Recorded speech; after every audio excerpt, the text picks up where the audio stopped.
ગુજરાતના મુખ્યમંત્રી ભૂપેન્દ્ર પટેલનો સરકારી કર્મચારી માટે વધુ એક હિતલક્ષી નિર્ણય છે, જેમાં સરકારી કર્મચારીઓ માટે એલટીસી વતન પ્રવાસ માટે વંદે ભારત ટ્રેનને માન્યતા અપાઈ છે.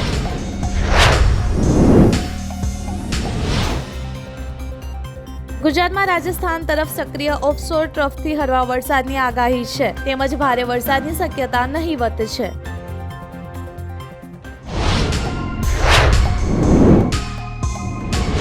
સ્વતંત્રતા પર્વની આનબાન અને શાંતિ ઉજવણીની તૈયારીઓ વચ્ચે સોમવારે સાંજે શહેરના સાંસદ ડોક્ટર હેમાંગ જોશીની ઉપસ્થિતિમાં ગૃહ રાજ્યમંત્રી હર્ષભાઈ સંઘવીએ ભવ્ય અને અતિભવ્ય તિરંગા યાત્રાનું પ્રસ્થાન કરાવ્યું હતું.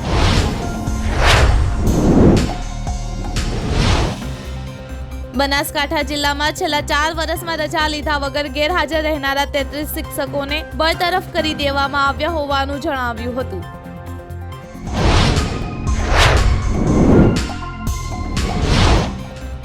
ફાઇનલ મેચ બાદ નીરજ ચોપડાએ ખુલાસો કર્યો હતો કે જે જંધામૂળની ઈજા સાથે મેચમાં ભાગ લઈ રહ્યો હતો, હવે તેને સર્જરીની જરૂર પડી શકે છે.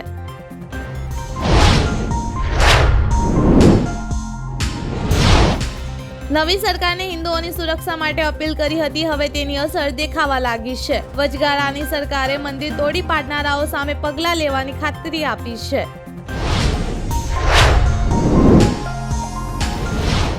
કેન્દ્ર સરકારે બ્રોડકાસ્ટિંગ બિલ 2024ને હાલ માટે હોલ્ડ પર રાખવાનો નિર્ણય કર્યો છે. સરકારે કહ્યું છે કે આ બિલનો નવો ડ્રાફ્ટ વ્યાપક ચર્ચા વિચારણા બાદ તૈયાર કરાશે.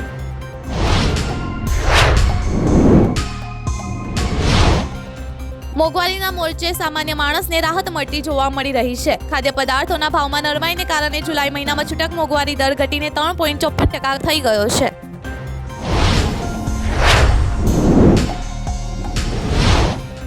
પ્રેસ કોન્ફરન્સ દરમિયાન હરિયાણા બીજેપી અધ્યક્ષ મોહનલાલ બડોલીએ વિનેશ ફોગાટ વિશે ખુલ્લેઆમ કહ્યું કે વિનેશ ફોગાટ ઈચ્છશે તો ભાજપ ટિકિટ આપશે.